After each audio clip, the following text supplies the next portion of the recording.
The unconscious, the stranger who lives within you. Tonight, we are going to explore the most disturbing ideas from a mind that redefined our own. We will look at Freud and the dark side of the mind, all while you wait to sleep. These are ideas that may quietly change how you see yourself, even as you drift. They reveal a map of a place you know, but have never visited. What if the calm you feel now is simply the surface of a deep, turbulent ocean? And what if the most important parts of you are not yours at all, but belong to a stranger who lives inside your own skin? This is the unconscious. It is not simply a place where you store forgotten memories, like old letters in an attic. It is a living, breathing entity. It is the architect of your desires, the author of your fears, and the hidden force that pulls the strings of your conscious life. You think you are the one making choices. You believe you are in control of your thoughts, your attractions, your repulsions. But Freud's first and most unsettling proposal is that this feeling of control is an illusion. You are a passenger. The stranger in the driver's seat is silent, invisible, and ancient. This stranger doesn't speak your language. It speaks in symbols, in dreams, in sudden anxieties that grip you for no reason. It communicates through the mistakes you make, the slip of the tongue that reveals a truth you intended to hide. It is the part of you that knows what you really want, beyond the polite compromises you make with the world. We spend our lives building a careful identity, a self that we present to others. But beneath this thin floorboard, the unconscious operates on its own terms. It is primitive, amoral, and powerful. It doesn't care about your social obligations or your moral code. It seeks only one thing: to be heard, to be satisfied. The tension you feel in your life, the unexplained sadness, the recurring patterns you can't seem to break, this is the pressure of the unconscious pushing up from below. It is the ghost in the machine. Freud called this the other stage, a hidden theater where the real drama of your life unfolds. The thoughts you claim as your own. They are merely the final edited script handed to you at the last second. The real work, the plots, the betrayals, the passions, happened long before you were aware of it. To accept the unconscious is to accept that you are fundamentally a mystery to yourself. It is the humbling, terrifying realization that the I you cherish is only a sliver of a much larger, darker, and more complex whole. This stranger within you holds the keys to your past and the blueprint of your future. It is the source of your greatest creativity and your most destructive impulses. You can spend your entire life ignoring it, but you can never escape it. It is, and always will be, the stranger who lives within you. The id, ego, and superego. The civil war inside your mind. If your mind is a territory, it is not a peaceful one. It is a state consumed by a perpetual civil war, fought between three relentless factions. Freud mapped this conflict, giving names to the combatants: the id, the ego, and the superego. This isn't just a psychological model. It is the daily, grinding mechanism of your internal life. It is the source of all your anxiety and all your achievements. At the beginning, there is only the id. This is the primal, screaming darkness. It is the part of you that was born with you, a chaotic well of pure, undiluted impulse. The id operates on one principle alone: pleasure. It wants what it wants, and it wants it now. It knows no logic, no morality, no consequences. It is the relentless hunger, the blind rage, the immediate, selfish desire. The id is the infant inside you that never grew up, the part that would burn down the world to get what it wants. But the id cannot survive in the real world. It would be destroyed, and so a part of it develops to face reality. This is the ego. The ego is your conscious self, the you that you think you are. It is the diplomat, the negotiator, the realist. The ego understands that you cannot always get what you want. It tries to mediate the id's frantic demands, finding realistic and socially acceptable ways to satisfy them without causing ruin. The ego is constantly stressed, caught in an impossible position. It is the weary rider on a wild horse, trying to steer the id's brute force without being thrown. It calculates, it plans, it compromises. It is the part of you that says, wait, not now, not here. But the war is not just two-sided. A third power emerges, a shadow cast by your parents, your teachers, and your culture. This is the superego. The superego is the moral high ground, the internalized voice of authority. It is your conscience, but a cruel and unforgiving one. It doesn't just want you to be practical, it wants you to be perfect. It is the source of your guilt, your shame, your feelings of inadequacy. It holds up an impossible ideal and relentlessly punishes you for failing to meet it. The superego is the inner critic that tells you you are not good enough, not smart enough, not worthy. It is just as irrational as the id, demanding moral purity with the same blind force that the id demands pleasure. So, this is your mind. Every day, the id screams, I want it! The superego thunders, you cannot have it. You are disgusting for even wanting it. And the ego, trapped in the middle, desperately tries to find a compromise, whispering, perhaps we can find a small, acceptable version of it later. Maybe. This is the source of your anxiety. It is the tension of this unwinnable war. You are torn apart. When you feel paralyzed by indecision, it is the ego freezing, caught in the crossfire. When you sabotage yourself, it is often the superego, exacting its punishment for a crime the id merely thought about. When you act on an impulse you instantly regret, it is the id briefly winning a battle. Freud's genius was to see that our self is not a single unified thing. It is a fragile truce, a temporary, exhausted ceasefire in the endless, brutal civil war that rages silently, perpetually, inside your mind. Freudian slips. When the truth escapes without permission, you are careful with your words. You build sentences to construct a specific reality, to present a version of yourself you want the world to see.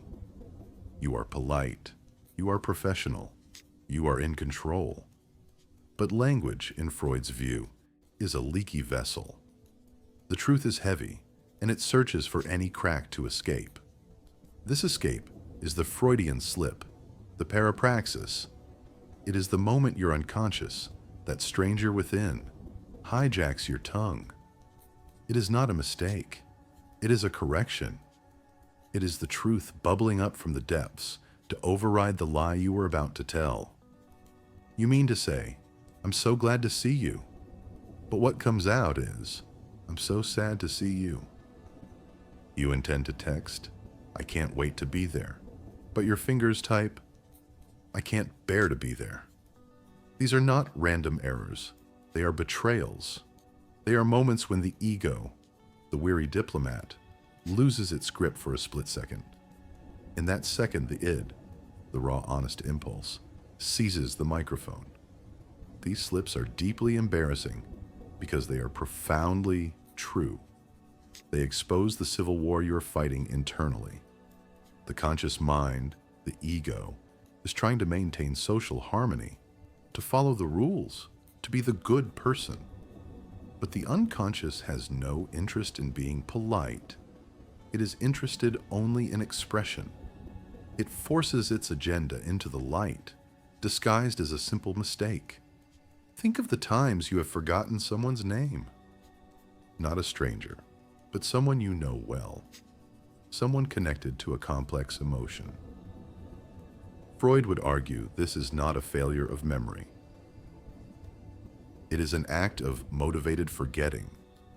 Your unconscious is actively pushing that name away because it is associated with a feeling, hostility, jealousy, or pain that your conscious mind, your superego, does not want to acknowledge. You are not forgetful. You are defending yourself from an uncomfortable truth. The same mechanism applies to accidents. You accidentally break a gift from someone you secretly resent. You accidentally lose the phone number of someone you don't want to call. Your conscious mind can claim innocence. It was just an accident. But the unconscious is a terrible liar. It simply acts. It carries out the repressed wish, the dark impulse, and lets the ego deal with the consequences. These slips are windows into the hidden theater. They are the moments when an actor forgets their lines and speaks the truth of their character. They reveal the suppressed hostilities, the hidden desires, the secret resentments that form the true unspoken narrative of your relationships. We live our lives navigating a complex web of social contracts. But beneath the surface, the unconscious is keeping score.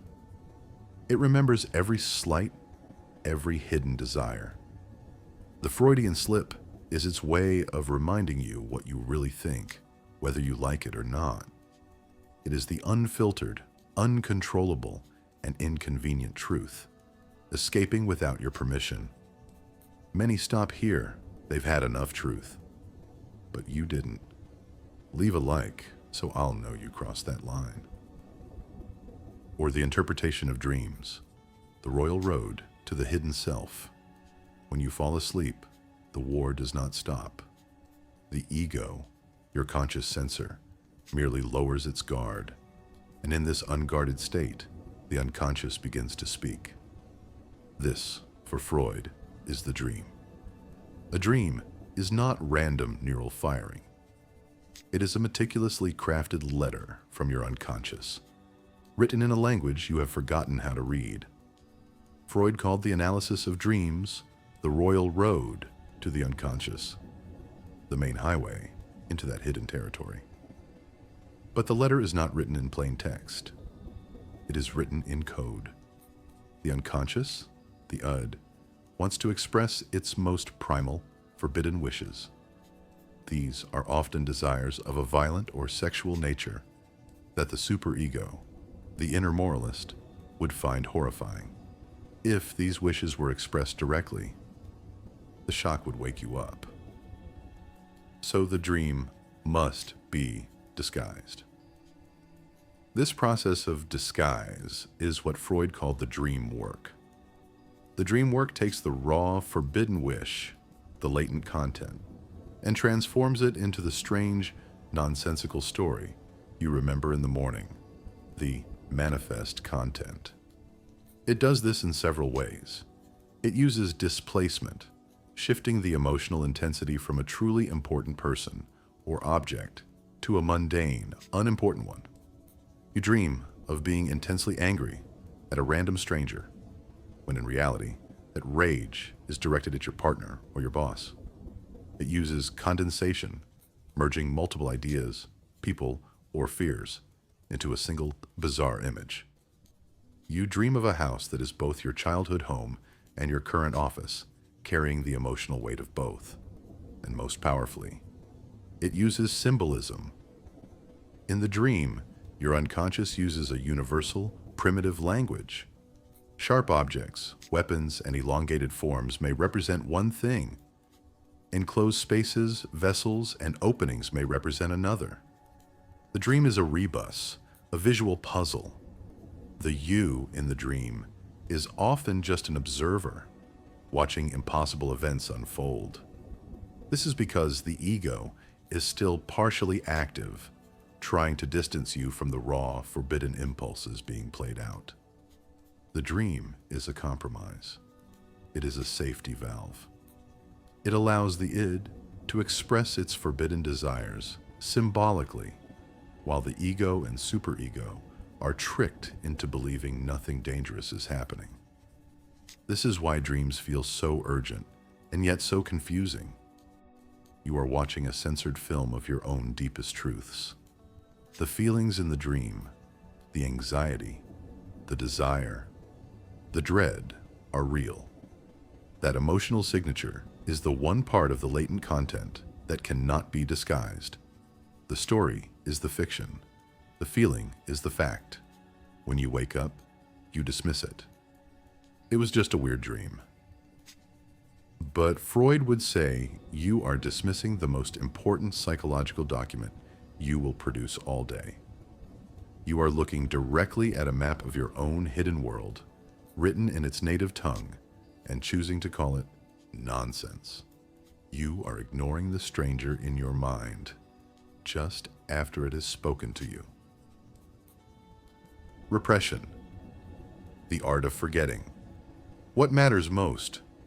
What happens to a memory when it becomes too dangerous to hold? What do you do with a truth that threatens to shatter the person you believe you are? You do not fight it. You do not analyze it. You simply forget it. But this is not the passive forgetting of a lost key. This is an active, violent, and constant act of psychic self-preservation. This is repression.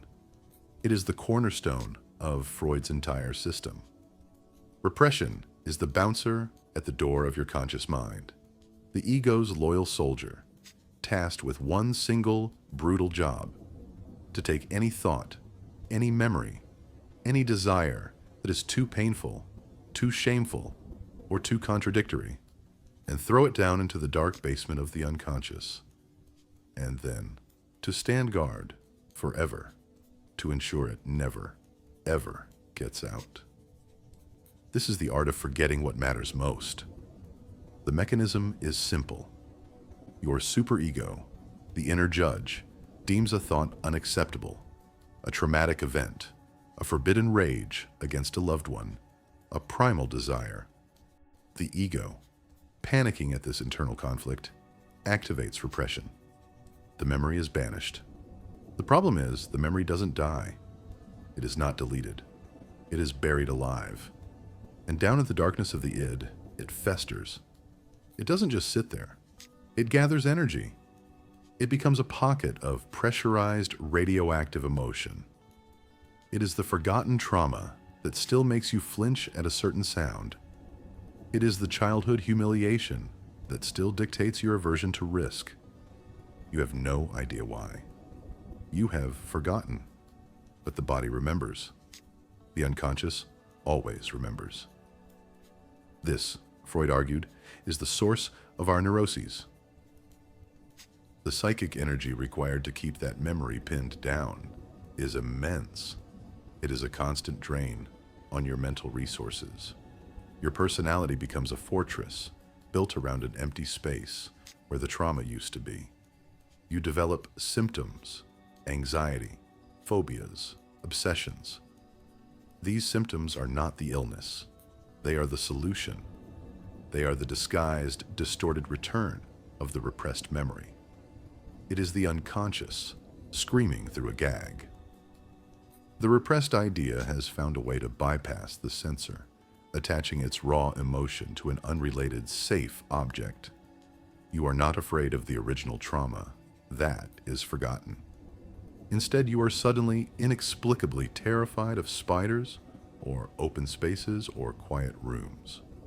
Your anxiety is real, but its target is a decoy. The real work of your life, then, is not in building stronger walls, but in having the courage to look at what you so desperately buried. Repression is the art of lying to yourself so convincingly that the lie becomes your reality. But the truth remains active. It paces the cage of your unconscious, rattling the bars, waiting for a moment of weakness. It returns in your dreams, in your slips of the tongue, in the choices you make that seem to sabotage your own happiness. You are haunted, but you have chosen to forget the ghost. You are chained to a past you refuse to own. And the effort of this forgetting is the heaviest burden you will ever carry. It is the profound, exhausting, and lifelong art of pretending to be whole. Denial. Building a more comfortable reality. Repression is forgetting a truth from the past. Denial is refusing to see a truth in the present. If repression is the act of burying something dead, denial is the act of looking at a corpse and insisting it is merely asleep. It is a more primitive and perhaps more desperate defense. It is not a failure of intelligence. It is a triumph of will. It is the mind's profound ability to edit reality itself, to filter the incoming data from your own senses, and to construct a narrative that is more comfortable, more livable than the raw, unbearable truth.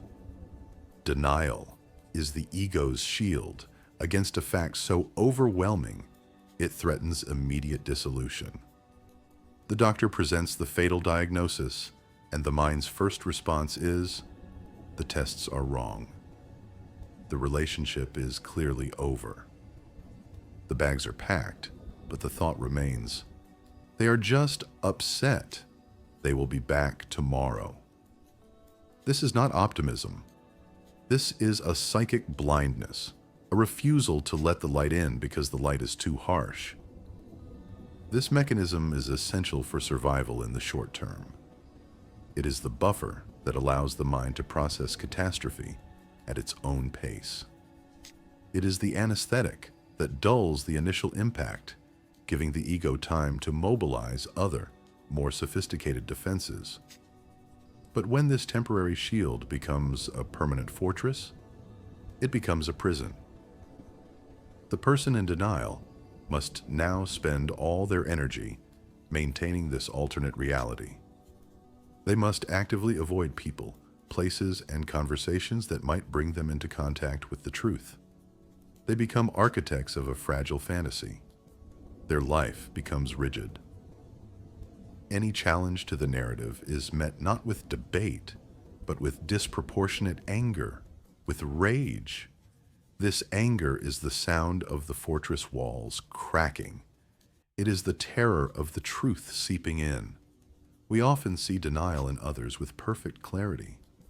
We see the addict who insists they are a recreational user, the unfaithful partner who claims their betrayals are meaningless. But we are blind to our own. Why? Because our denials protect the very foundation of our identity. To admit the truth would be to admit a catastrophic failure, a failure of judgment, a failure of control, a failure of our most cherished beliefs about ourselves. So the mind chooses the easier path, the reality that doesn't hurt. Freud's insight was that this isn't just for big tragedies. We use micro-denials every day. We ignore the evidence that our job is making us miserable.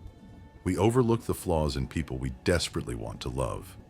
We construct a self that is kinder, smarter, and more in control than we actually are.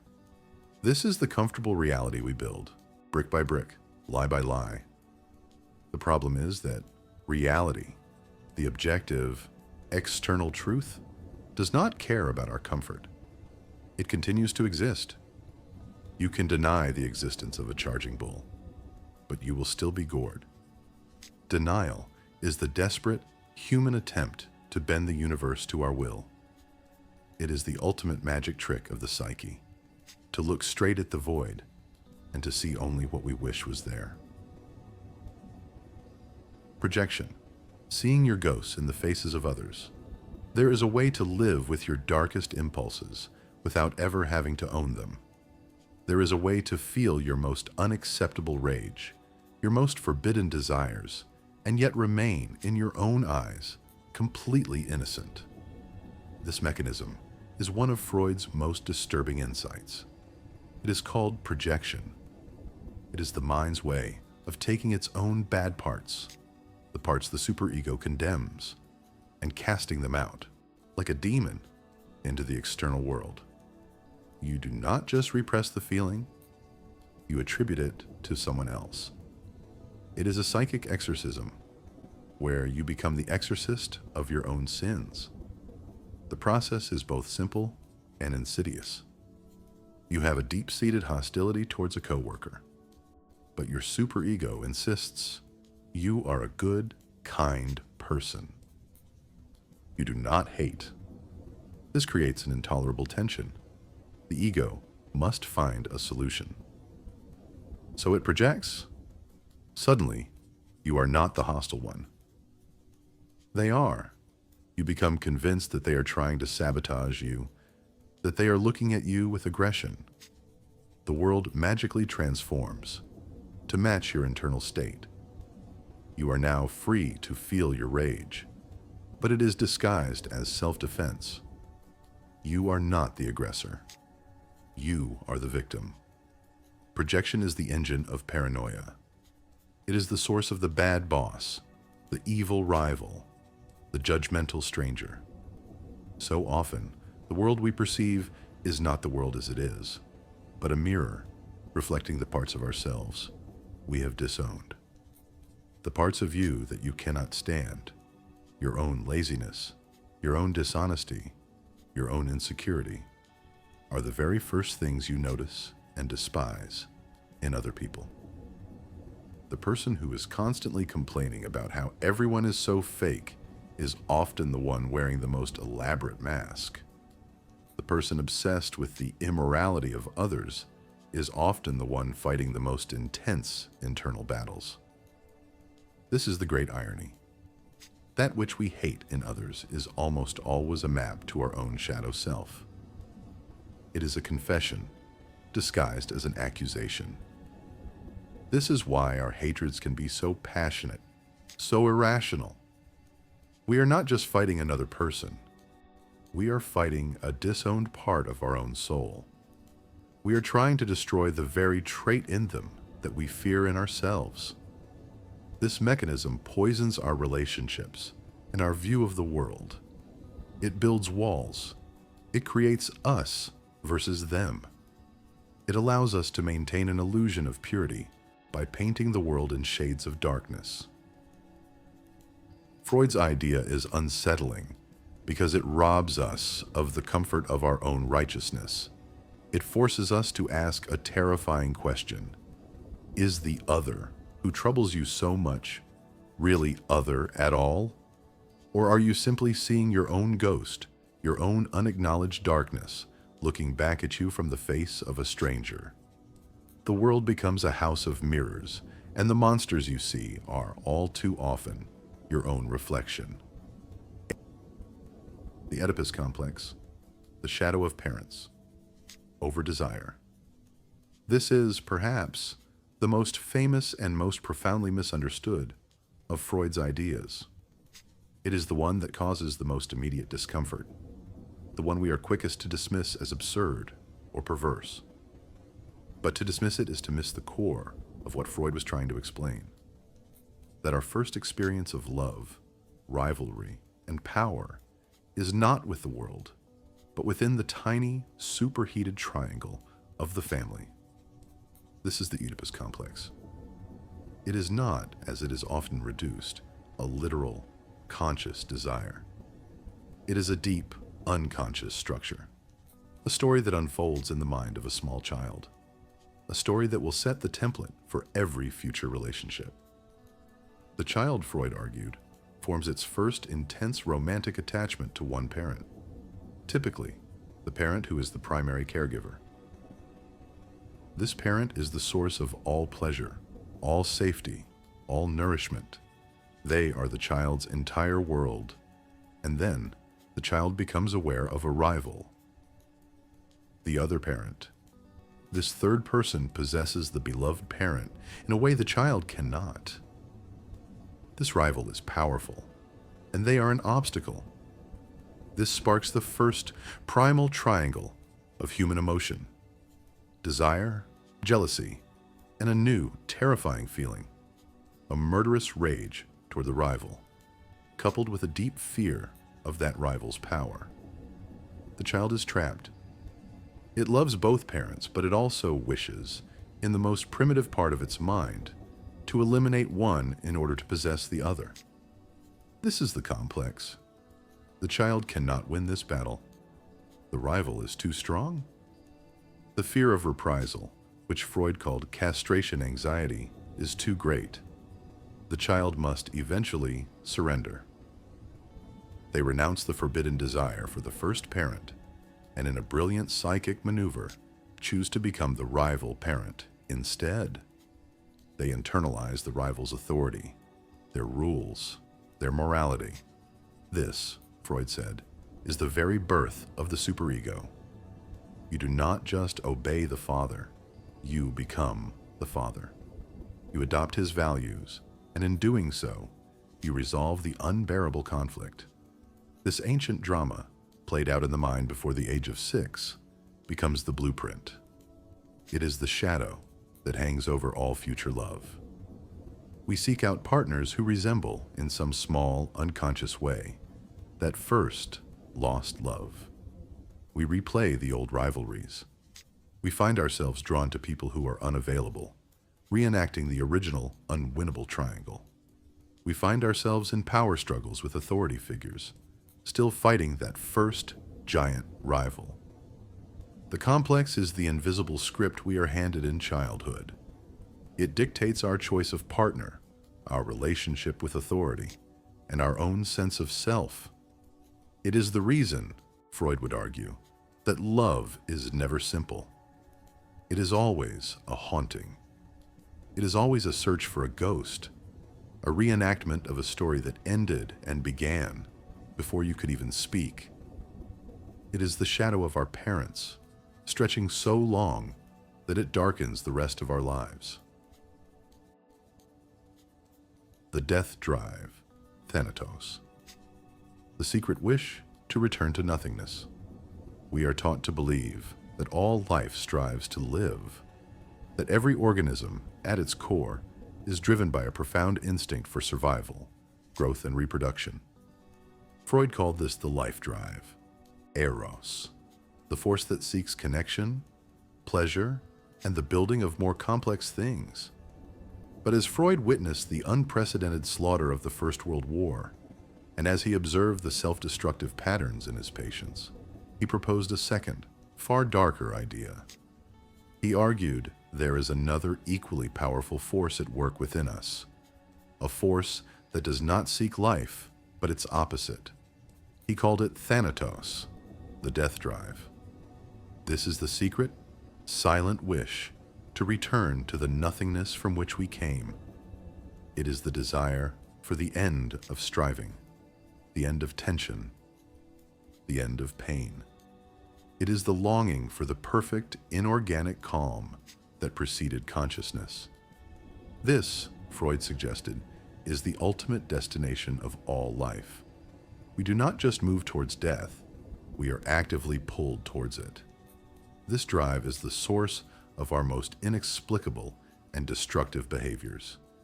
It is the quiet voice that tells you to just give up. It is the impulse that makes you sabotage your own success, just as you are about to achieve it. It is the engine of self-destruction, the mechanism behind addiction, self-harm, and the chronic repetition of failure. Freud called this the repetition compulsion, the uncanny and unavoidable tendency to recreate the most painful circumstances of our lives over and over again. Why would we do this? Because the death drive whispers, the pain of failure is a known quantity. It is a step closer to the final release. This drive is, by its nature, silent. It works in the shadows, disguised as other things. But Thanatos cannot always remain hidden. When it is turned inward, it manifests as depression, as melancholy, as the heavy, leaden feeling that all effort is meaningless.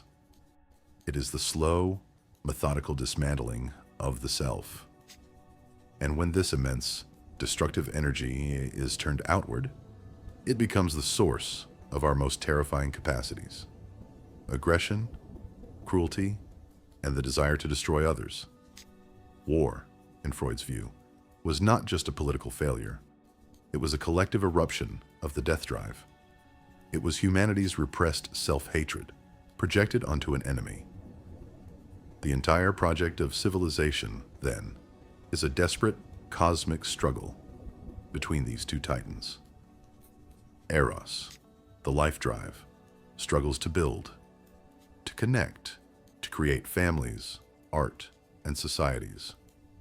Thanatos, the death drive, works tirelessly to tear it all down, to isolate, to destroy, to return the complex to the simple, and the simple to dust.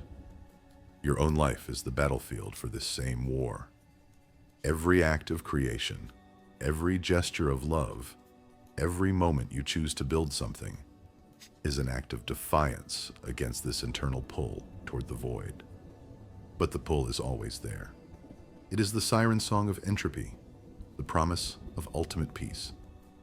It is the disturbing, foundational truth that part of you, a deep, ancient, and patient part, does not want to be happy or healthy or even alive.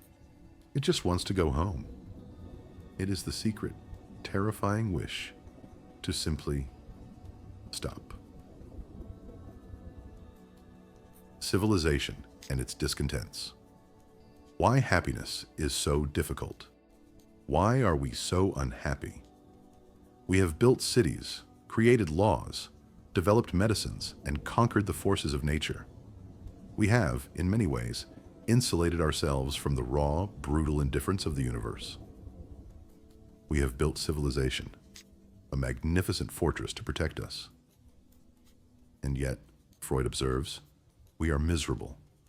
We are anxious, depressed, and perpetually frustrated. This is the central paradox he confronts in Civilization and its Discontents. His conclusion is devastating. Our unhappiness is not a flaw in civilization. It is the price we pay for it. The core of the argument is this: civilization is a grand bargain. We trade a huge portion of our personal, instinctual freedom for a measure of collective security.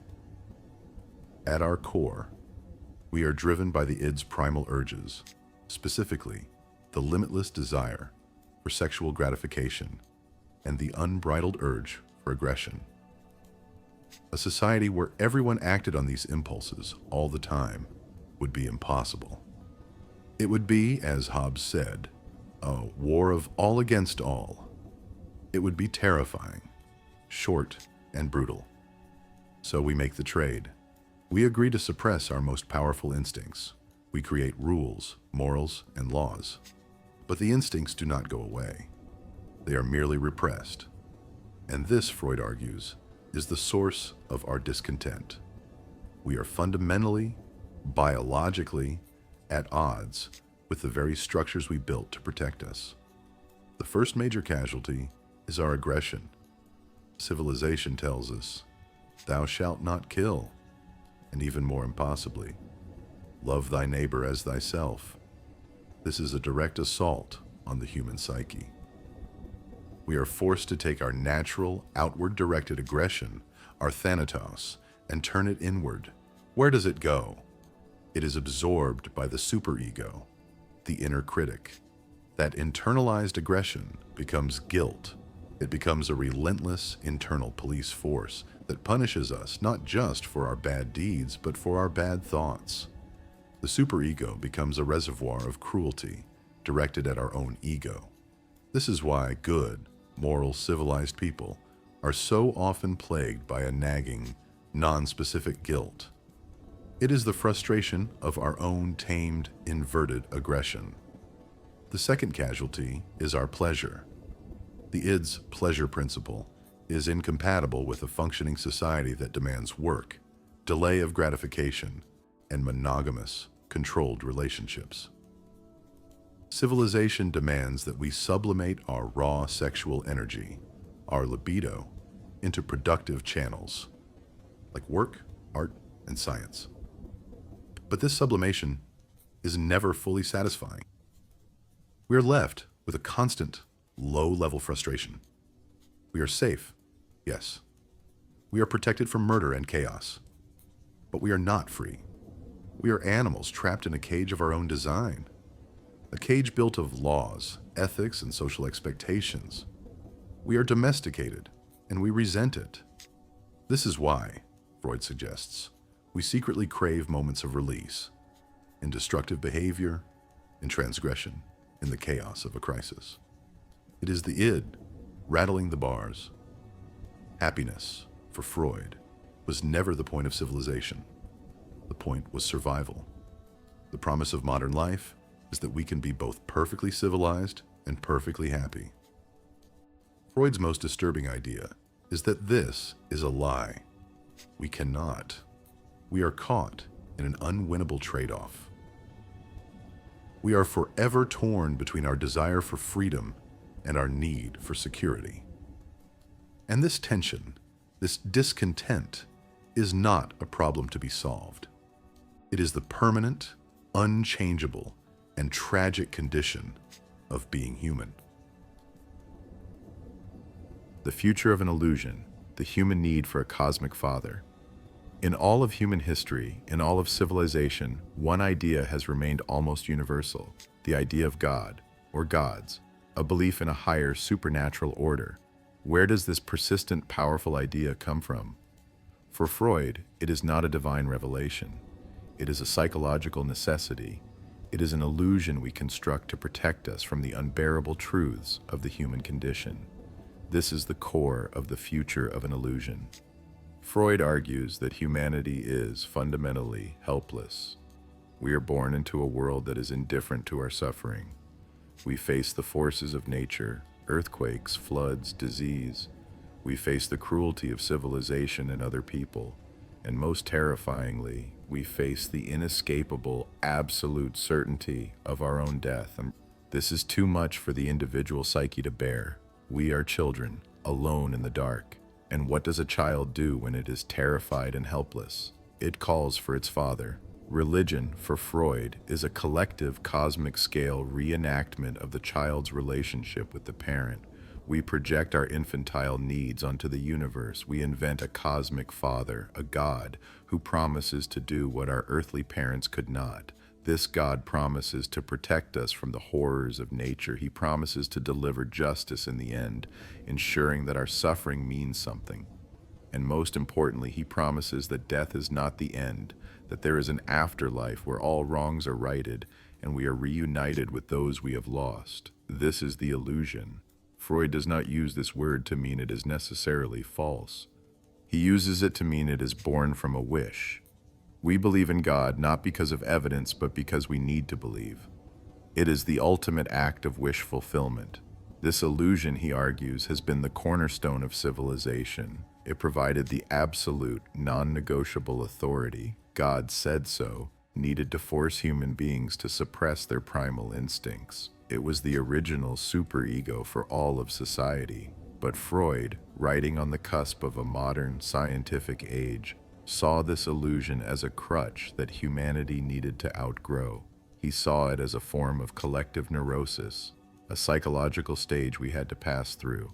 He argued that relying on this father figure kept humanity in a state of perpetual childhood. The true future was to embrace a life based on reason, on science, and on a courageous acceptance of reality, however bleak. We must, he said, learn to face the cold, indifferent universe on our own. We must accept that we are alone. We must accept that death is final, and that the only meaning our lives will have is the meaning we create for each other, here on this earth. This idea is profoundly disturbing because it asks us to surrender our most profound source of comfort. It asks us to walk out of the warm, safe house of divine protection and stand as mature adults in the cold, godless dark with only our own fragile reason to guide us. It is the terrifying final step of growing up. The uncanny, das Unheimliche, the hidden terror in the familiar. What truly frightens you? It is not always the vampire or the monster. It is not the alien or the unknown. The most profound, bone-chilling terror is something else. It is the feeling of the uncanny, das Unheimliche. It is a German word that is difficult to translate. Heimlich means familiar, homely, known. Unheimlich is its opposite, the unhomely. It is the horror that arises when something familiar, something safe, something you thought you knew, suddenly becomes alien, threatening, and strange. It is the terror of the familiar turning against you. Freud analyzed this feeling, and his conclusion was, as always, rooted in the past. The uncanny, he said, is not the arrival of something new and frightening. It is the return of something old and frightening. It is the return of a repressed, primitive belief from our childhood, or from the childhood of our species, that we thought we had outgrown. We, as modern, rational adults, know that dolls are just plastic and cloth. But when you are alone in a dark room and you see a lifelike doll, a chill runs down your spine. Why? Because, Freud argues, you are experiencing the return of a primitive, childish belief, the belief in animism, the idea that inanimate objects can be alive. That old, repressed fear briefly bypasses your adult ego and grips you. The uncanny is the feeling of a repressed idea coming back to life. It is the terror of the double, or the doppelganger. Seeing someone who looks exactly like you is horrifying. Why? Because it shatters your sense of a unique, stable self. It also calls back to a primitive, narcissistic stage of childhood, and it taps into an ancient fear that the double is a harbinger of death.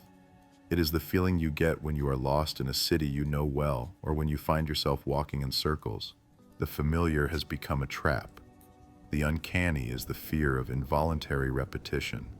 When a number, a name, or an event repeats itself in a way that feels fated, we are unnerved. It suggests that we are not in control, that we are puppets in a play written by some hidden force. This, Freud says, is the return of the repetition compulsion, the feeling that our own repressed unconscious is making these things happen. The uncanny is the stranger who lives within you, finally showing its face. It is the moment the boundary between yourself and the other dissolves. It is the familiar face of a loved one, suddenly looking blank and alien. It is the repressed trauma, no longer buried but standing right in front of you. This is why it is so much more terrifying than a simple monster. The monster is outside, the uncanny is inside. It is the realization that the house you live in, your own mind, your own reality, your own skin, is, and perhaps always has been, haunted. Narcissism, drowning in your own reflection. We use the word narcissism casually. We use it to describe vanity, or selfishness, or a simple love of selfies. But for Freud, narcissism was not just a character flaw. It was a fundamental stage of human development and a potential prison for the soul. It is the psychic state of drowning in one's own reflection. At the beginning of life, the infant exists in a state of perfect primary narcissism. It does not distinguish between itself and the world. The breast that feeds it is not a separate object. It is an extension of the infant's own body. The world is nothing but a mirror for its own needs. This is a state of blissful, godlike omnipotence. The child feels a sensation, it cries, and the world rushes to satisfy it. It is the world. This, Freud argues, is a paradise we never truly forget. The process of growing up is the slow, painful shattering of this illusion. It is the discovery of the other. It is the brutal realization that you are not the world, that you are a small, dependent ego in a vast external reality that does not revolve around you. You are separate. This is a profound psychic wound, the narcissistic wound that we all carry. The libido, the life energy that was once directed entirely inward at the self, must now be directed outward. It must be invested in other people, in objects, in ideas. This is how we form love, connection, and a healthy relationship with reality. But what if this process fails? What if, due to trauma or neglect or overindulgence, the person cannot or will not let go of that infantile paradise? This is secondary narcissism. The libido, instead of flowing out into the world, retreats. It flows back into the ego. The person falls in love with a perfected, idealized version of themselves. They are not selfish in the simple sense. They are empty. They are incapable of object love, the capacity to see another person as a real, separate, and whole individual. Other people exist only as tools to serve the self. They are either good mirrors, reflecting back the narcissist's desired image, or bad mirrors, who are immediately discarded. This is why such a personality feels so cold, so hollow. There is no real person there to connect with. There is only the performance of a self, desperate for narcissistic supply, admiration, validation, applause. This is the fuel needed to maintain the fragile, inflated illusion of perfection. But beneath this grandiosity, there is a terrible secret. The narcissist is haunted by the empty, terrified, primitive ego they abandoned. They are consumed by a profound, unarticizable envy, a rage against those who seem to possess the very thing they lack, the simple, genuine ability to love. The true tragedy is not that they love themselves, it is that they cannot love. They are trapped. They are the mythical Narcissus, starving to death, paralyzed, staring at a beautiful reflection on the water. They can never possess the image, and they can never look away. It is the loneliest, coldest form of psychological starvation. It is the slow, sterile death of drowning in the prison of one's own self. Transference, loving and hating the ghosts of your past. You meet someone new, a stranger, a boss, a new friend, a potential partner. You barely know them, and yet, almost instantly, you feel a powerful, irrational pull. You trust them completely, or you despise them.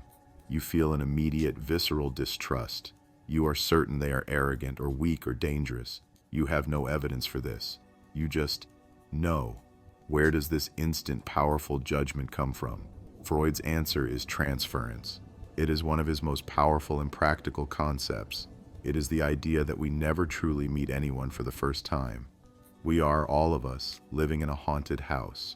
Our present is perpetually populated by the ghosts of our past. Transference is the mechanism by which we take the powerful, unresolved emotions we held for the most important figures in our past, our parents, our siblings, our first loves, and transfer them onto the blank screens of the people in our present. You are not reacting to the new person. You are reacting to a phantom. That instant fatherly trust you feel for your new boss, that is the unresolved longing for the approval of your own distant critical father. That immediate, suffocating irritation you feel for a new acquaintance, that is the reawakened rage you felt toward a controlling older sibling. You are, in effect, forcing the new people in your life to play roles in a drama that was written decades ago.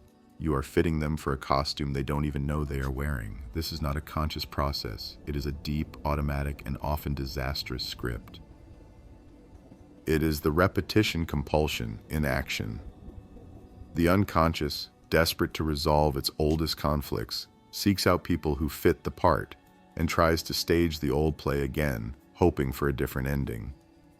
This is why we fall into the same relationship over and over. We are not choosing a new person. We are choosing a new actor to play an old role. We are trying to fix the original relationship. We try to finally win the approval of the father or finally save the mother. But the new person is not the old ghost, and so the play inevitably ends in the same tragic way. In the psychoanalytic setting, Freud saw transference as the key. The patient would inevitably transfer these powerful ghostly emotions onto him, the analyst. They would see him as the judging father, the loving mother, the betraying rival. But instead of reacting, the analyst simply observes. This, for the first time, allows the patient to see the ghost, to see the transference in action, to finally separate the present from the past. Without this awareness, we are prisoners. We are shadowboxing with phantoms. We are demanding that the people in our lives heal wounds they did not inflict. We are loving and hating people not for who they are, but for who our unconscious needs them to be. It is the loneliest way to live, surrounded by a crowd, but seeing only the faces of the dead. Sublimation, transforming internal demons into art. What do you do with the fire? What do you do with the raw, primal, and often destructive energy of the id? The sexual impulses, the aggressive urges, the death drive. Civilization tells you to repress them, to chain them in the basement. But repression is exhausting, and it leads to neurosis. The energy leaks out as anxiety, as phobias, as symptoms. But Freud proposed another more elegant and more creative path. It is not repression, but transformation. It is not chaining the demon, but teaching it to work. This is sublimation. It is the alchemy of the psyche. Sublimation is the unconscious defense mechanism by which we take the raw, socially unacceptable energy of our instincts and channel it, desexualize it, and redirect it toward a new, non-instinctual, and socially valued goal. It is the only defense mechanism that Freud considered truly healthy and mature. It is the process that builds civilization itself. The raw, aggressive energy of Thanatos, instead of becoming cruelty, is sublimated into the disciplined, cutting precision of a surgeon or the relentless ambition of a great athlete. The raw, chaotic energy of the libido, instead of being purely sexual, is sublimated into the passion of an artist, the intellectual curiosity of a scientist, or the profound empathy of a humanitarian. The artist in this view is not a cleaner soul than the murderer. The artist may be a soul with more fire, but one who has found a furnace capable of holding it. They have found a way to transform their internal chaos into external beauty. This is not a conscious choice. You do not wake up and say, "Today, I will sublimate my aggression into painting." It is an unconscious process, a sign of a highly developed ego.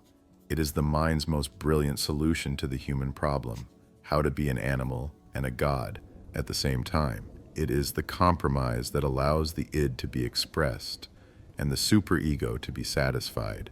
The id gets its release, its catharsis. The superego gets its good work, its social approval.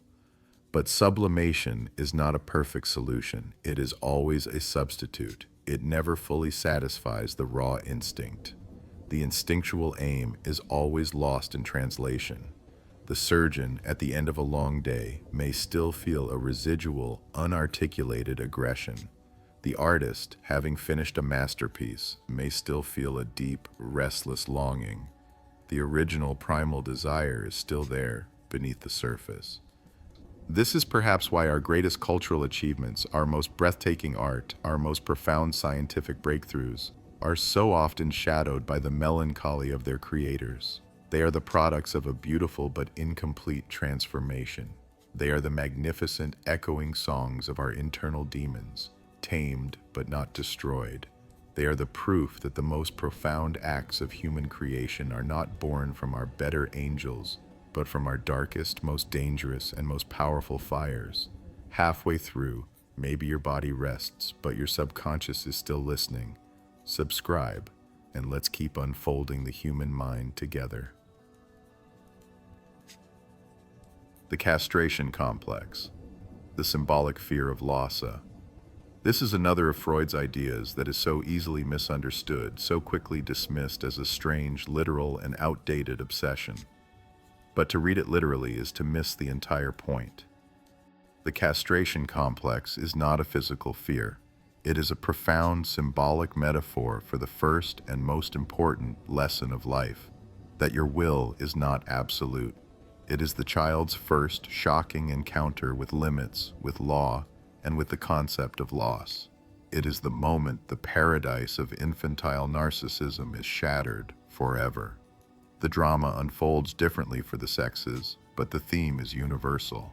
For the young boy, Freud posited, the conflict arises during the Oedipal triangle. He desires the mother and sees the father as a rival.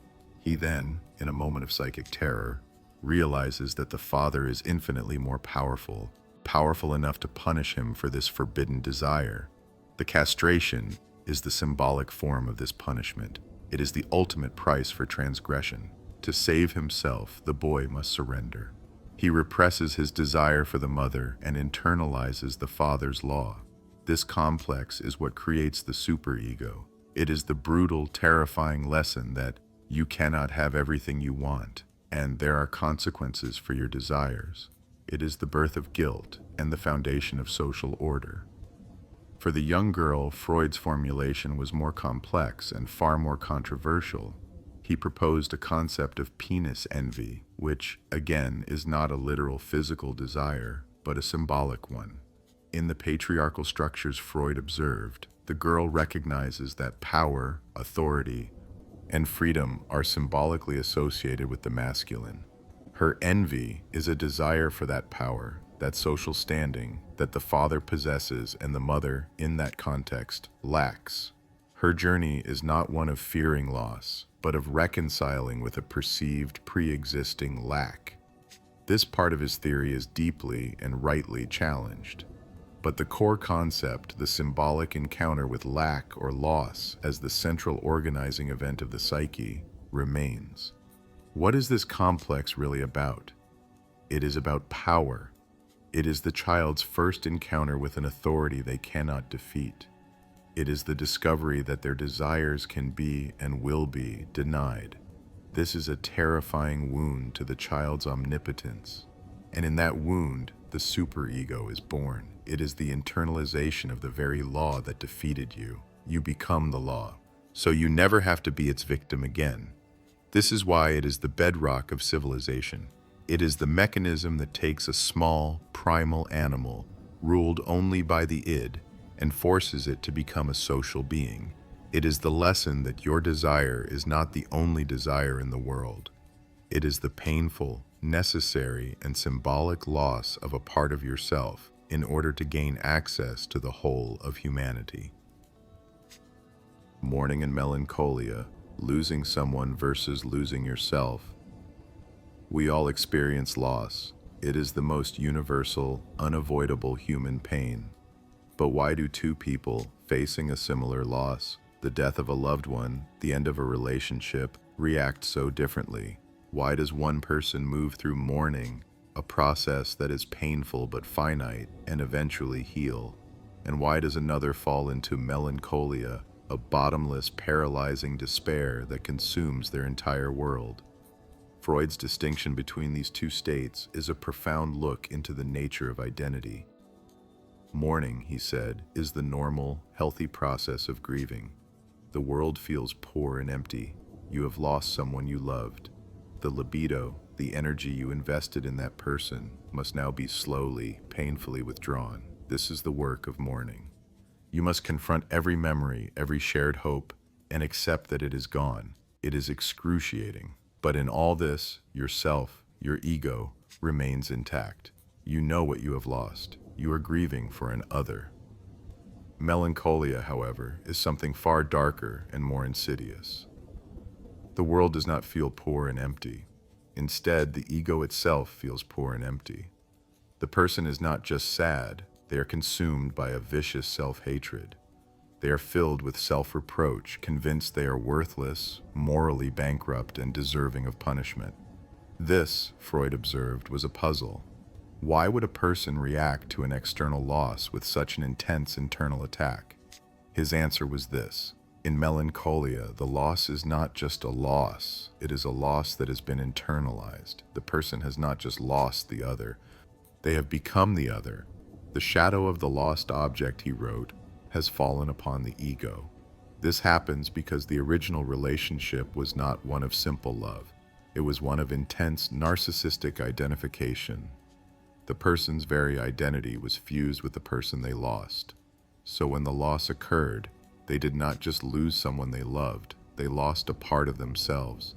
The ego itself was fractured, and now the true terrifying mechanism of melancholia begins. The anger, the disappointment, the rage that you naturally feel towards someone who has left you through death or departure has nowhere to go. You cannot be angry at the lost object because that object is now inside you. So the aggression turns inward. The superego, in a brutal act of cruelty, takes all that rage and directs it against your own ego. The endless, bitter self-criticism of the melancholic is not, in fact, self-criticism. It is the sound of you, abusing the ghost of the lost loved one that you have absorbed into your own identity. You are hitting yourself, but you are aiming at them.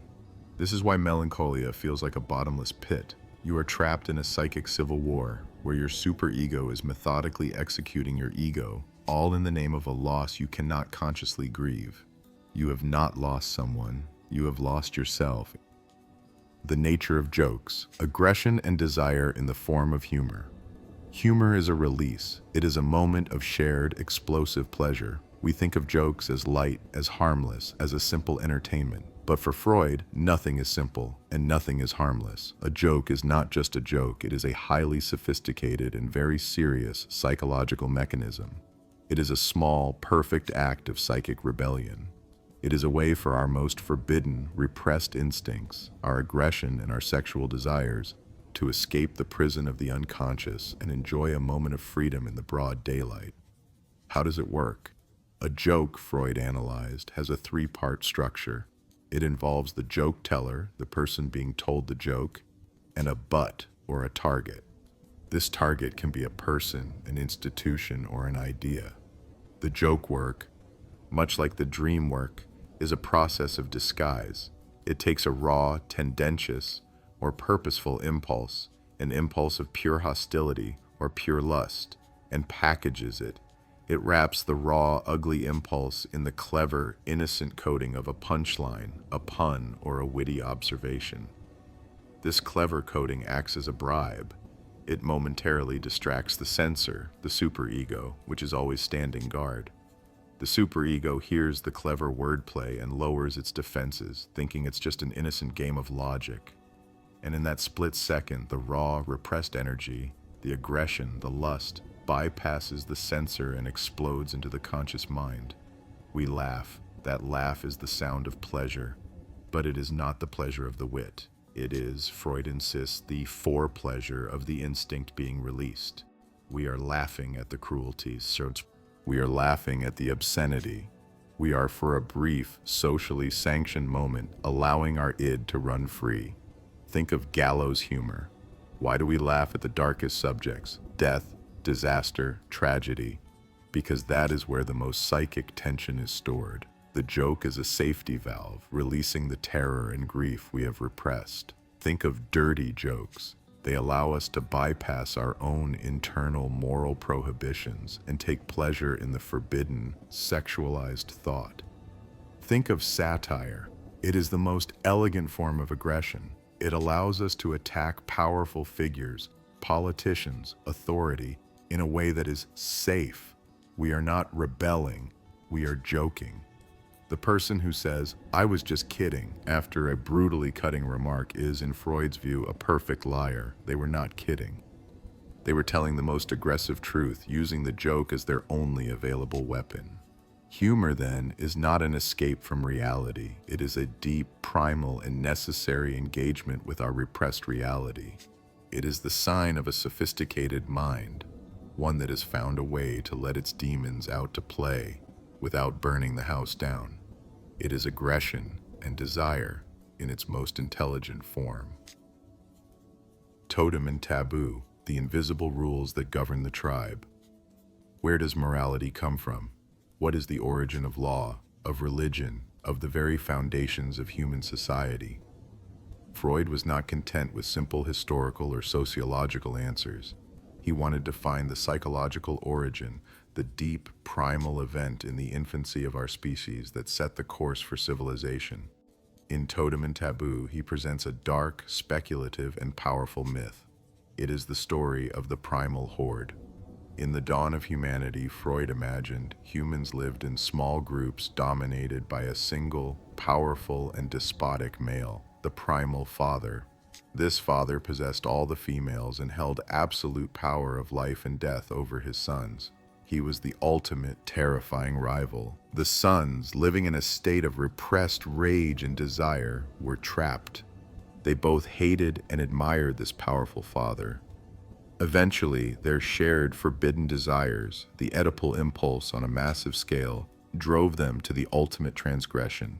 They banded together, killed the father, and, in a shocking cannibalistic act, ate him. This act, Freud suggests, was the primal crime, the original sin that haunts the unconscious memory of our species. Immediately after the act, their feelings changed. The hatred was satisfied, but now the admiration, the love, the guilt rushed in. They were terrified. The father was gone, but the idea of the father, the law he represented, was now more powerful than ever. They were also faced with a new problem. Who would rule now? They were all rivals, and they would tear each other apart for the very power they had just claimed. To save themselves from this new, internal war, they made a pact. They created the first two taboos, the first laws. The first taboo was, "Thou shalt not kill the totem," an animal substitute for the father. This was the birth of religion, the worship of the very father they had murdered.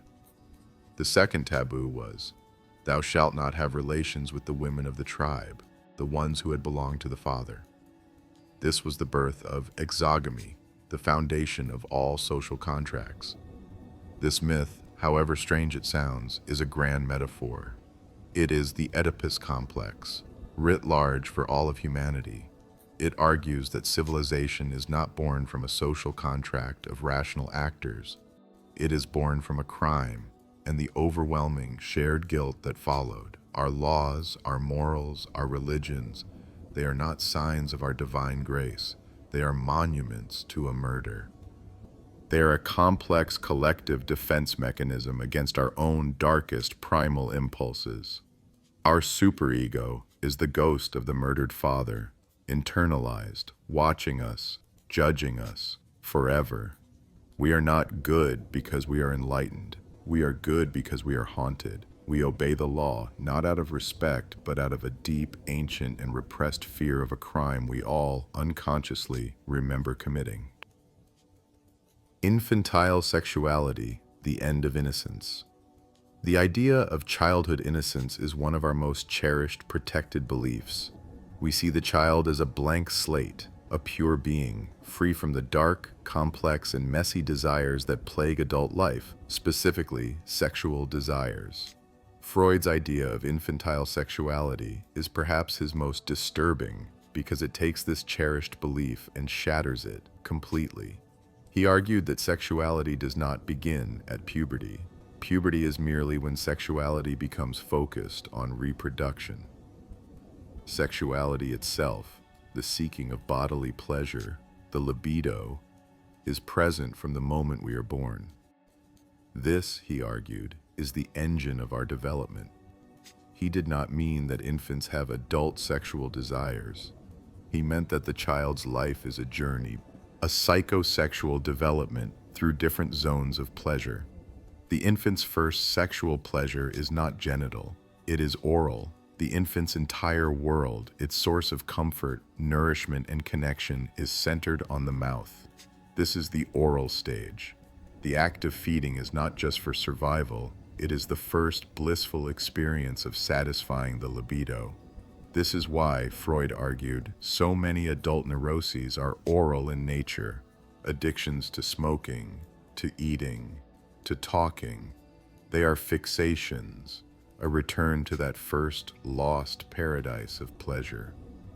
Then, as the child gains control of their body, the source of pleasure shifts. It moves to the anal stage, the first time the child can control their instincts. The battle over toilet training is not just about cleanliness, it is the child's first great power struggle with authority. It is their first experience of giving or withholding, of control or release. A fixation here, Freud suggested, could lead to the anal retentive personality, obsessively clean, orderly, and controlling, or the anal expulsive, chaotic, messy, and rebellious. Only after this does the libido move to the phallic stage, where the child discovers their own body and where the great Oedipal drama unfolds. This is followed by a latency period where the impulses are calmed before they explode again at puberty in the final genital stage. This theory is explosive because it reframes everything about childhood. It says that the child is not an innocent bystander. They are a small, intense, and complex being, driven by powerful currents of desire and pleasure. It argues that the neuroses of adulthood are not new illnesses. They are simply the ghosts of these childhood stages. An adult neurotic is someone who never successfully navigated this journey. They are still fighting the battles of the oral, anal, or phallic stage. They are adults, but their libido, their core source of pleasure, is still trapped in the nursery. This idea ends the illusion of innocence. It suggests that our adult selves are just the final layer, built upon a deep, complex, and turbulent foundation of infantile desire. The repetition, compulsion, walking into the same trap forever. We like to believe we are rational. We believe we learn from our mistakes. We tell ourselves that experience makes us wiser. We insist that, after a profound trauma or a painful failure, we will never let that happen again. But Freud observed a darker, more powerful, and far more irrational force at work. He called it the repetition compulsion. It is the uncanny, magnetic, and seemingly unavoidable pull that drags us, time and time again, back into the very situations that have caused us the most pain. It is the human tendency to walk with our eyes wide open into the same trap forever. This is the woman who, after surviving a relationship with a cruel, narcissistic partner, finds herself, years later, irresistibly drawn to another person with the exact same destructive traits. This is the man who, after a humiliating failure at work caused by his own procrastination, recreates the very same pattern of self-sabotage in his next job. This is not just bad luck. It is not a type. It is, Freud argued, a terrifying mechanism of the unconscious. But why would we do this? Why would the psyche, whose primary job is to protect us from pain, actively seek it out? This is where the idea intersects with the death drive, Thanatos. Part of this compulsion, Freud suggested, is the desire for mastery. The unconscious, like a trauma victim, is stuck in a loop. It is trying to replay the original painful event, not to suffer, but to change the ending. It is a desperate, childlike attempt to go back in time and finally win the unwinnable battle, to finally fix the original wound. This time, the unconscious whispers, "I will make the cold parent love me." This time, it says, "I will not be the victim." But it is a rigged game. By choosing the same dynamics, we are guaranteeing the same outcome. The repetition compulsion is the ghost of the past, not just haunting the present, but actively scripting the future. It is a form of fate, but a fate we write for ourselves. It is also, Freud argued, a manifestation of the death drive. It is the part of us that finds a strange, perverse comfort in the familiar pain. The new, healthy relationship is terrifying in its unpredictability. The old, destructive pattern, however agonizing, is at least known. It is a home of sorts. This compulsion is the ultimate evidence that we are not driven by the pleasure principle alone. We are driven by something far older and more primal. We are driven by the need to repeat. This is the mechanism that keeps us stuck. It is the invisible gravity that bends the arc of our lives back toward our original traumas. It is the architect of our bad luck and the author of our inescapable patterns. It is the most profound and most tragic proof that the past is never dead. It's not even past.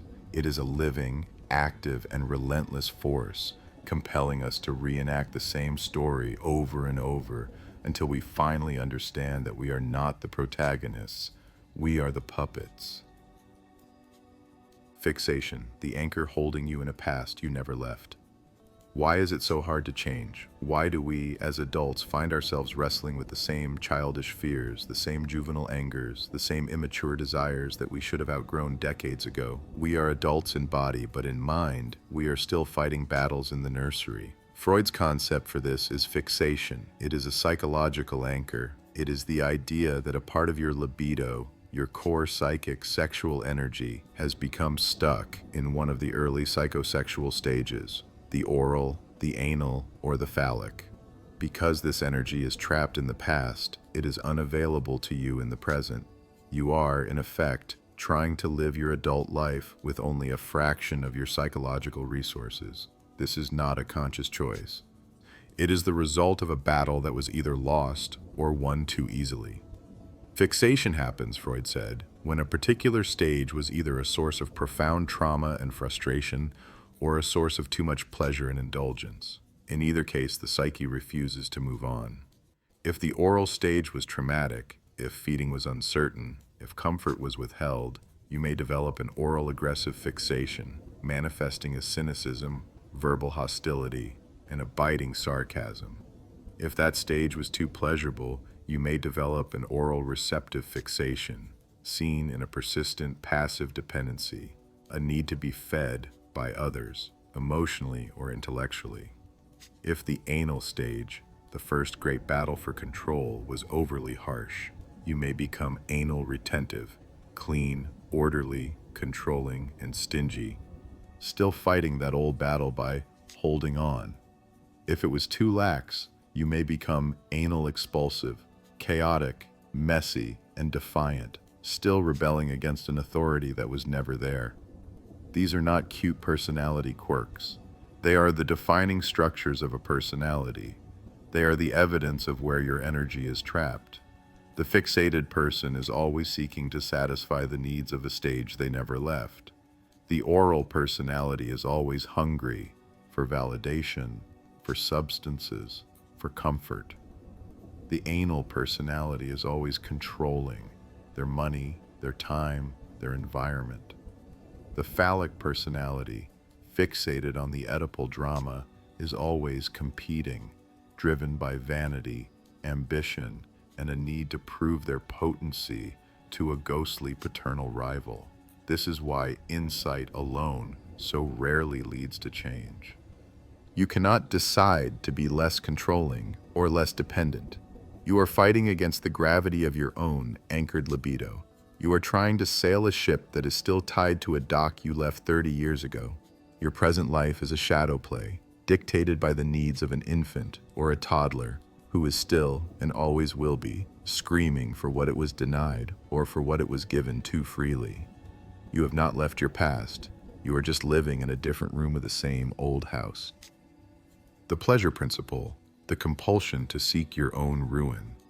At the very bottom of your mind, in the dark, primal core of the id, there is a king, and this king has only one law. I want what I want, and I want it now.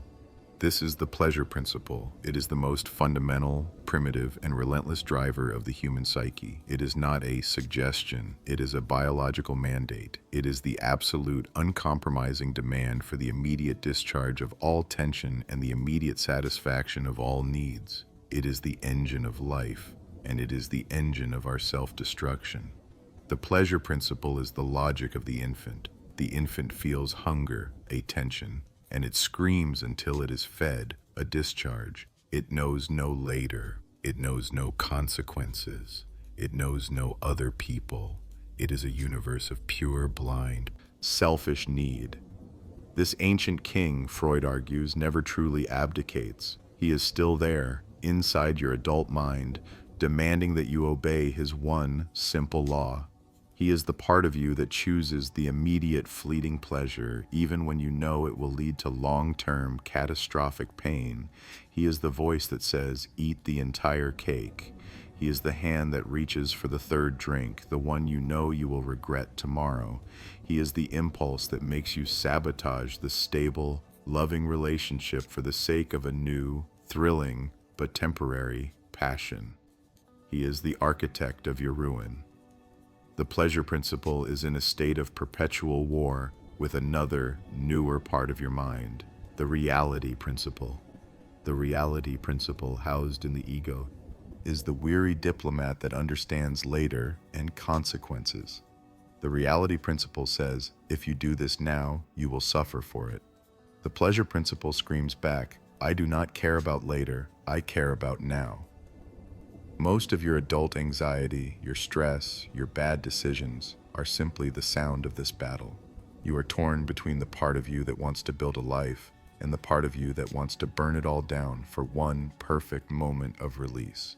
This is why willpower is so difficult. You are not fighting a bad habit. You are fighting the oldest, most powerful king in your own kingdom. You are arguing with a force that does not understand logic, that does not understand no.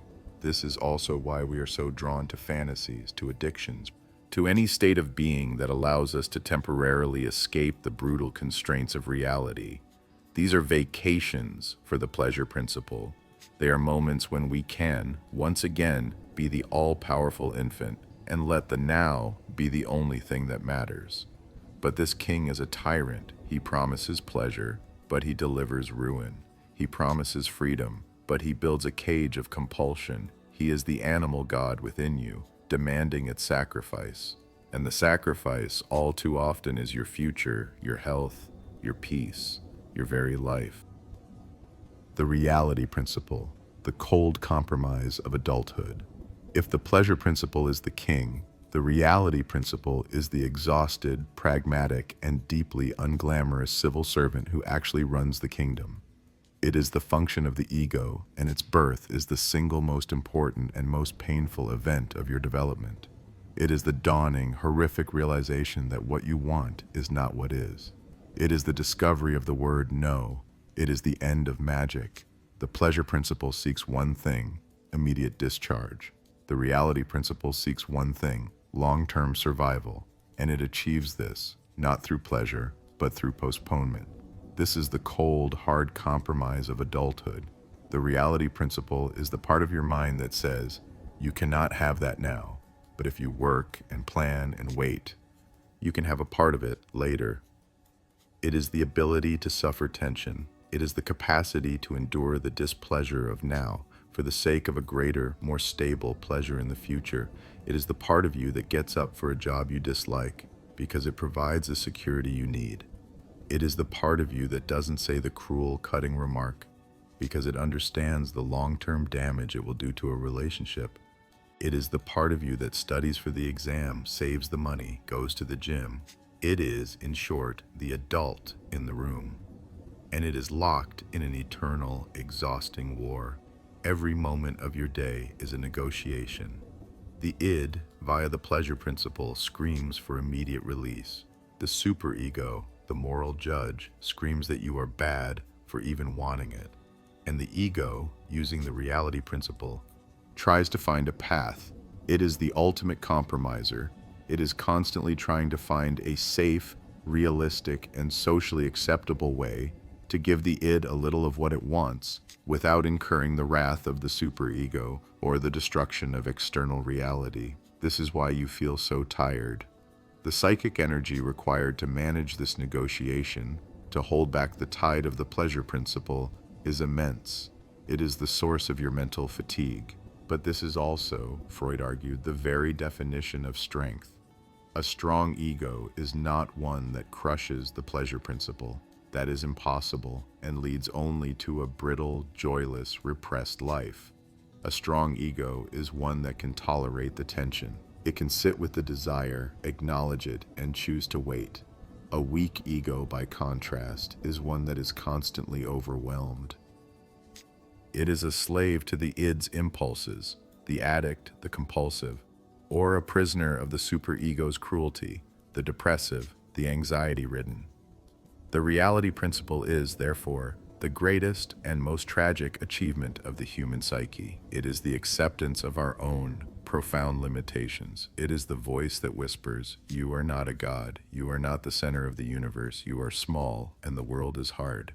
It is the cold, gray, and necessary compromise, and the price we pay for it is the memory of a paradise lost. Wish fulfillment. How your deepest desires blind you. Why do you believe what you believe?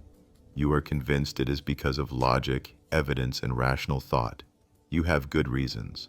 But Freud would argue that your reasons are often just elegant justifications for a much deeper, more primitive force. This force is wish fulfillment.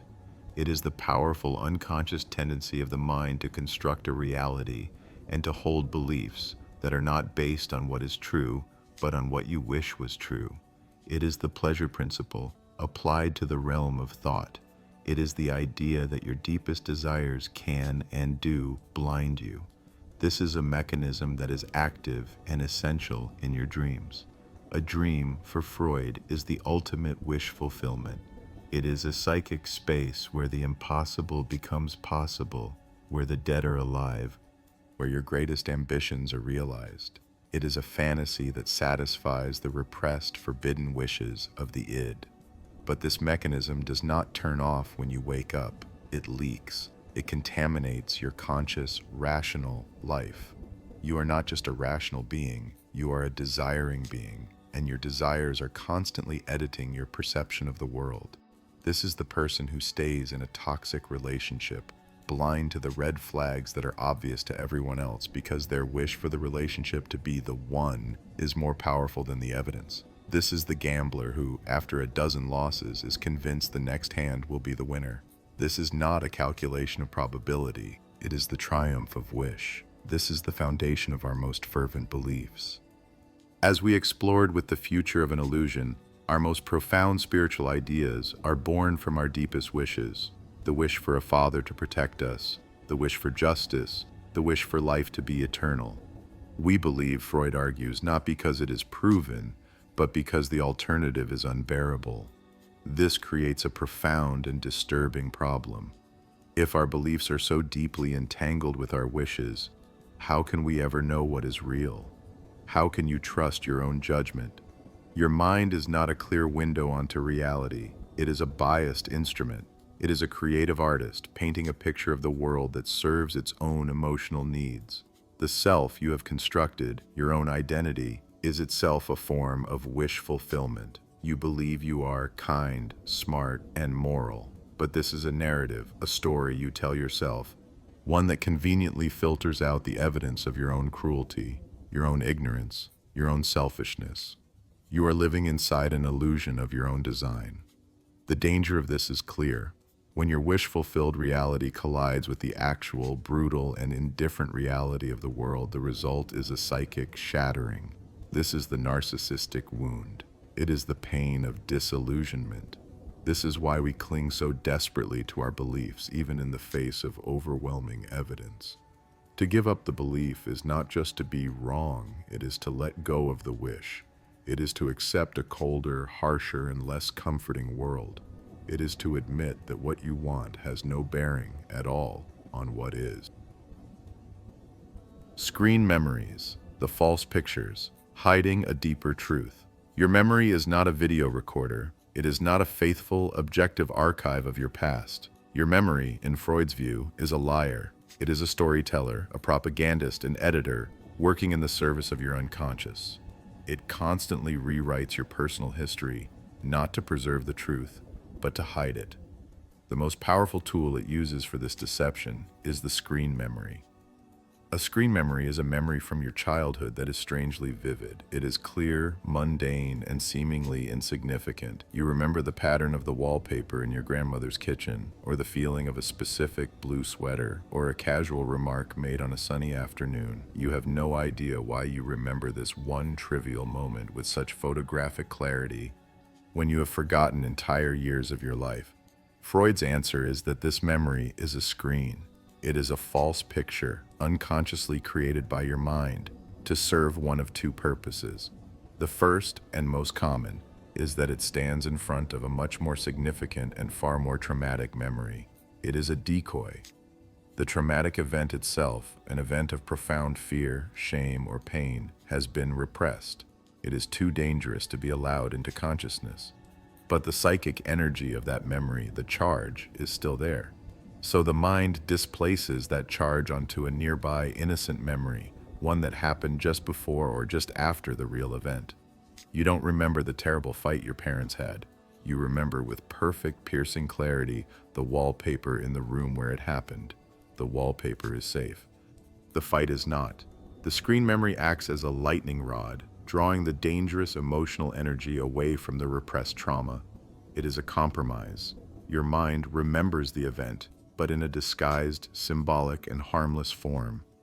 The second and more insidious purpose of a screen memory is to contradict a truth you cannot bear.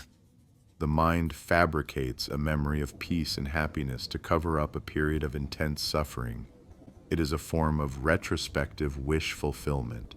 It is you as an adult reaching back in time to Photoshop your own past, to create a childhood that was more livable than the one you actually had. These memories, these false pictures, become the cornerstones of your identity. You build your life story around them. I had a happy childhood, you say. I remember that sunny day.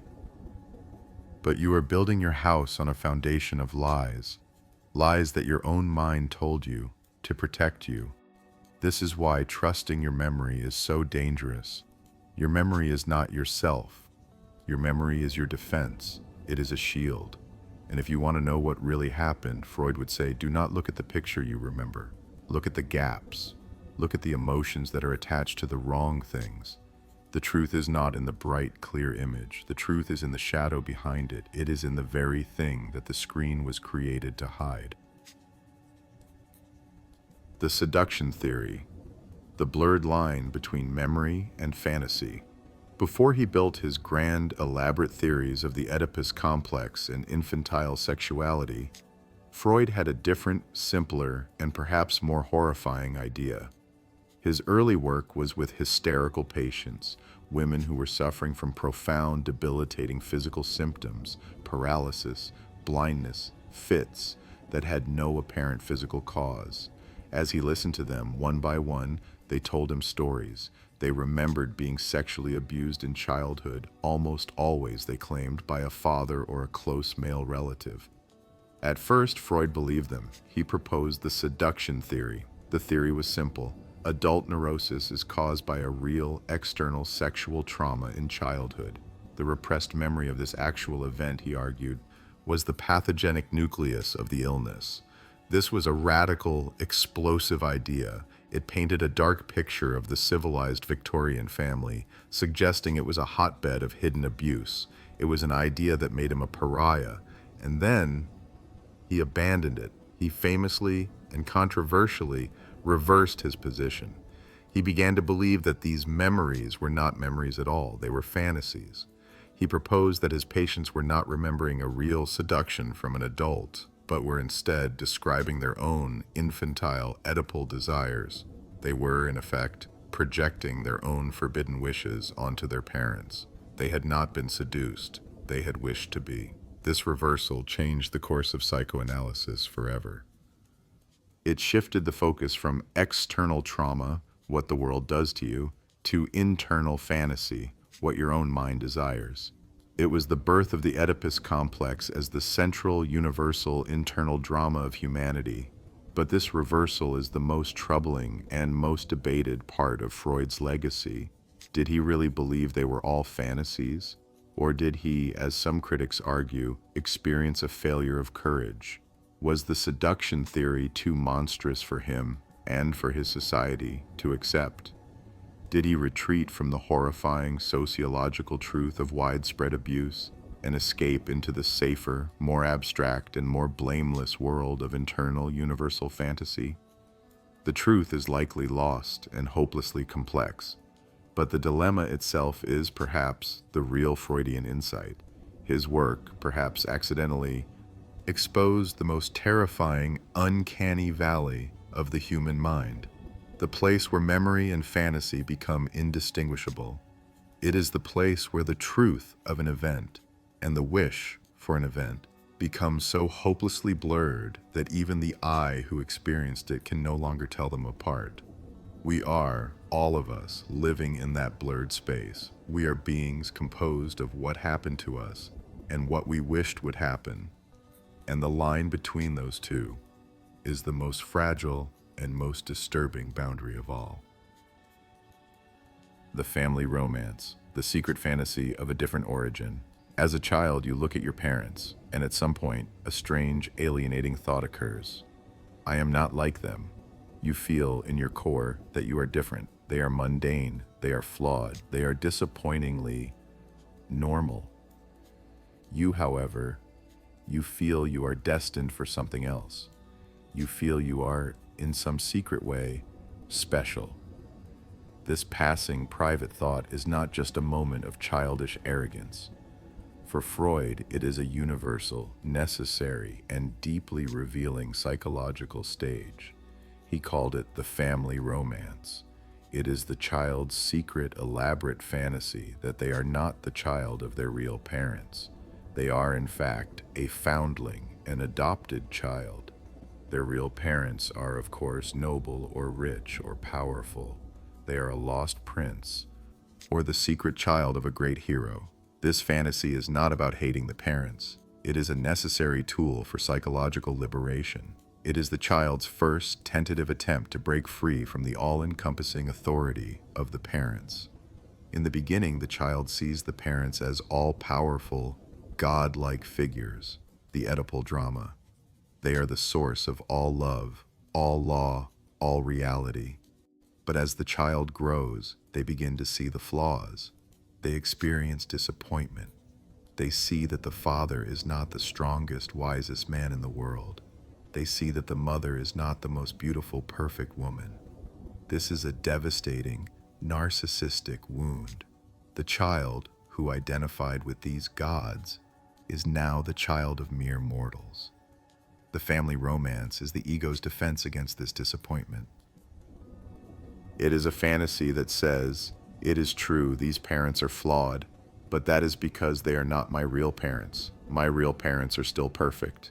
The fantasy preserves the child's narcissism. It allows them to maintain their sense of specialness by creating a better, more noble origin story. This is the neurotic stage of the romance, but this is also, Freud argued, the seed of all rebellion, all ambition, all creativity.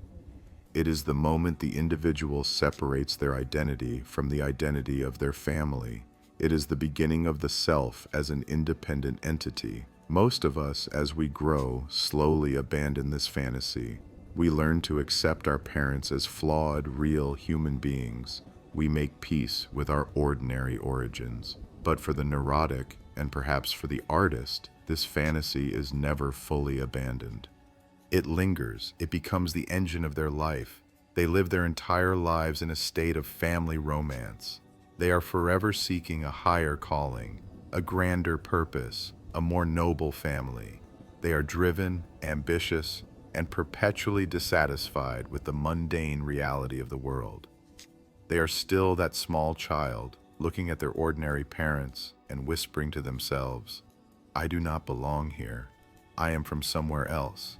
I am destined for something more.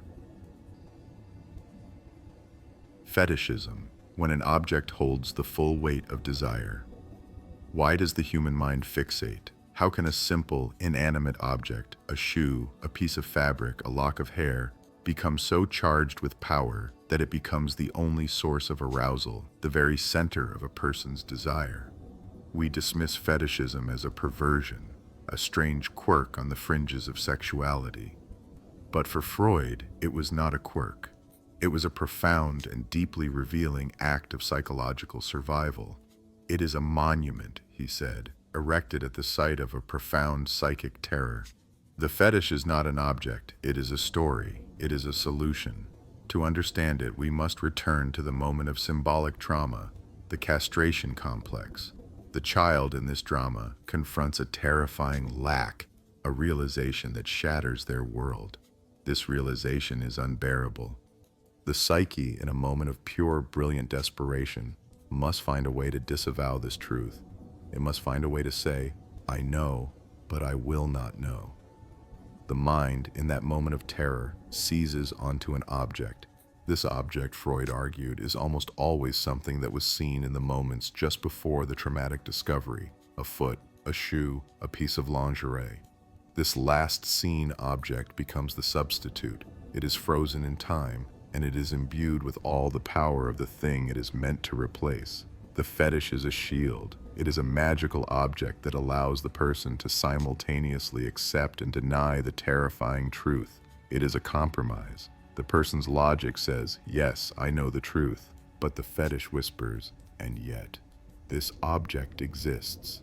This object is whole, therefore there is no lack. Therefore, there is no danger. It is a charm, a talisman that holds the unbearable truth at bay. The sexual arousal is, in fact, the feeling of relief. It is the profound, neurological thank goodness of the terror being neutralized. The mind has successfully built a memorial, as Freud called it, that both commemorates and denies the catastrophe. It is a triumph of psychic defense. And while we may not all have sexual fetishes, we all, in some way, fetishize. We pour an irrational amount of meaning, power, and security into objects. Think of the person obsessed with a brand who feels safe and powerful only when wearing it. Think of the person who clings to money, not for what it can buy, but as a symbolic proof of their potency and wholeness. These are all, in their own way, fetishes. They are mundane objects that we have secretly, unconsciously asked to hold the entire terrifying weight of our deepest fears. They are the lies we have agreed to believe, the tangible stand-ins for a reality we cannot and will not ever fully face. The primal horde, the mythical origin of our shared guilt. Where does it come from? This guilt, not the small, sharp guilt of a mistake you made yesterday, but the deep, humming, foundational guilt. The vague, oppressive sense that you are, at your core, bad or flawed or indebted. A feeling you cannot trace but cannot escape. Freud traced it.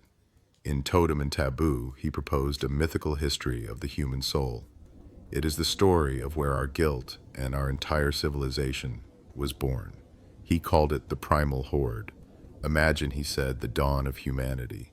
We lived in small groups, dominated by a single powerful primal father.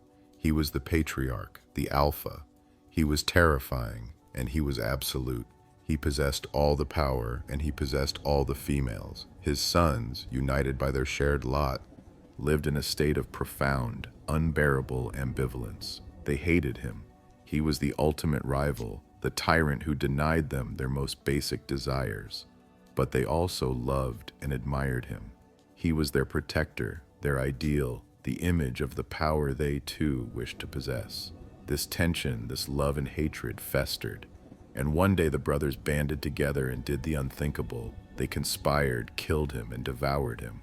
This for Freud is the primal crime, the ultimate collective Oedipal act. In the moment of the murder, their hatred was satisfied, they were free. But in the next moment, the second half of their ambivalence, the love, rushed back in, magnified by the horror of their act. They were consumed by a new, crushing, and shared guilt. The father was gone, but his ghost was now more powerful than his living body. He was no longer an external tyrant. He had become an internal one. This, Freud argues, is the birth of the superego. It is the birth of morality itself.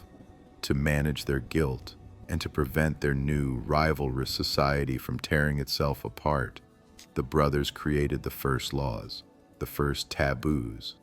These were monuments to their guilt. They forbade the killing of the totem, the father substitute, and they forbade the women they had killed for. Our civilization, our laws, our religions, they are not the product of enlightened reason. They are the elaborate, complex, and ancient defense mechanism against this one, shared, unconscious memory of a murder. Your guilt, that deep, humming guilt, is not yours. It is an inheritance. It is the echo of the primal father's ghost, internalized in your superego. It is the collective, repressed memory of the crime that made us human. We are not good because we are rational. We are good because we are all of us haunted by the memory of a single ancient and unforgivable sin. If you made it this far, you're part of a small circle of restless minds. Comment, "I know the secret." We'll recognize each other there.